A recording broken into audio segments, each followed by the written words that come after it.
شروع اللہ کا نام لے کر جو بڑا مہربان نہایت رحم والا ہے۔ اللہ کا حکم یعنی عذاب گویا آ ہی پہنچا تو کافرو اس کے لیے جلدی مت کرو، اور یہ لوگ جو اللہ کا شریک بناتے ہیں وہ اس سے پاک اور بالاتر ہے۔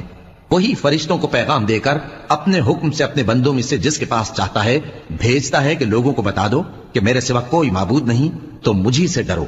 اسی نے آسمانوں اور زمین کو حکمت سے پیدا کیا، اس کی ذات ان کافروں کے شرک سے بلند و برتر ہے۔ اسی نے انسان کو نطفے سے بنایا مگر وہ کھلم کھلا جھگڑالو بن گیا، اور مویشیوں کو بھی اسی نے پیدا کیا، ان میں تمہارے لیے سردی سے بچاؤ اور بہت سے دوسرے فائدے ہیں، اور ان میں سے بعض کو تم کھاتے بھی ہو۔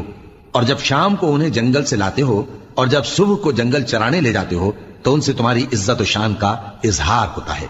اور دور دراز شہروں میں جہاں تم سخت محنت کے بغیر پہنچ نہیں سکتے وہ تمہارے بوجھ اٹھا کر لے جاتے ہیں۔ کچھ شک نہیں کہ تمہارا پروردگار نہایت شفقت والا ہے۔